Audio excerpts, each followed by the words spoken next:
Hey everyone, my name is Callan from KK Cook Studios, and welcome back to another video. Today, we're going to be talking about things that are canon in the Search for Siren Head series. So let's start off with Episode 1. Episode 1 introduces to our main characters, Callan and Miles. It introduces the dynamic between them and the friendship that they have. So, if you're willing to bet on this one, go right ahead, make an iceberg chart. I encourage you to make an iceberg chart about this. But the other thing being is, Miles joined the cult at 14 years old, okay? And that was 1 year ago. Now, as I explained in episode 6, my backstory was that I joined an expedition in 2015. And then I got the call last minute of this year. And that's how the story goes. Now, when episode 2 rolled around, we were introduced to two new characters, Jeremy Forgewood and Jeremy Forgewood and Jeffrey. Okay, Miles played those roles, as I mentioned. Miles played both of those roles, and I gotta say, he did a really good job with it. And I gotta say, the editing was great, guys. The editing that he does is really great. And those were kind of like lighthearted episodes. Not to say they weren't any serious, but they were more lighthearted than more dark and toned. But that kind of changed after those two episodes were released. The story got more in depth, in my opinion, or that because the story got more in depth through my opinion. I had episode 3 and 4 began the darkness of the show. It began how dark it would get, and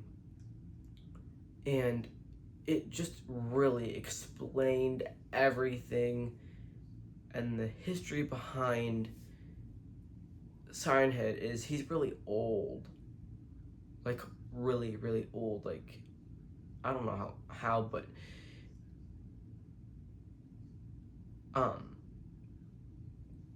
he hasn't had a voice yet, and we know it, and we know we haven't had him appear as much. Only sounds appeared, but we physically, I don't know how to, we physically were gonna put the model of him in from CapCut into the video. So yeah, that was gonna happen, but that didn't happen. So what we decided to do was to create the sounds for Siren Head and put them in there, and that's what we did for the first few episodes.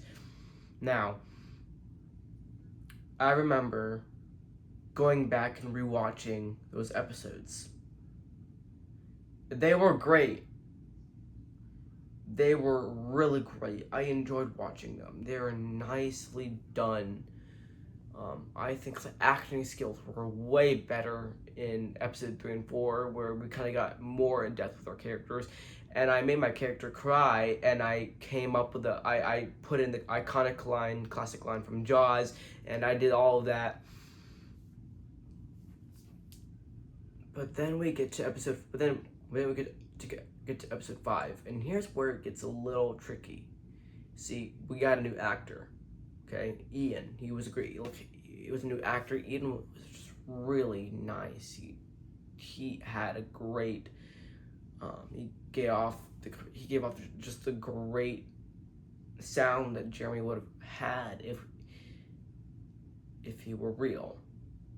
If he were real, that's what he would sound like, and I think he nailed it completely. Came off as a really unique challenge for us to overcome with someone who never saw the episodes but stepped in for the voice. And that was a great thing. As he revealed, he hated his own brother. He said, and I quote, "Why would I do that? I hate my brother." That lets us know that that's true.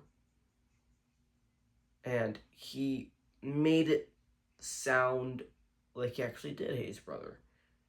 Episode 6 rolls around, and Jeffrey was a character Jeffrey was voiced by William, who did a really good job. No, William did a really great job acting with us. He nailed the voice. He kind of nailed the voice. The one thing I would say is make his voice a little lower, a little deeper. And we got the perfect voice. So I imagine Jeffrey sounding like this. Yeah, this is how I imagine Jeffrey sounding. "Hi, I'm Jeffrey Woods. I'm great at switchblades and guns, and I'm really great at technology. And my goal is to protect the world." That's how I imagine him sounding.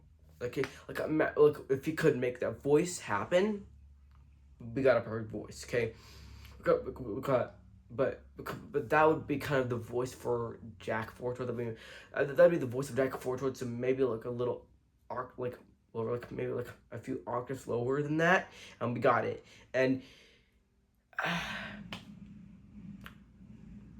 we gotta mention Jeremy again, because that's what's gonna happen. Because we gotta mention Jeremy. He lost the map, according to Miles in the show. According to Miles in the show, he lost the map to where Siren Head was at.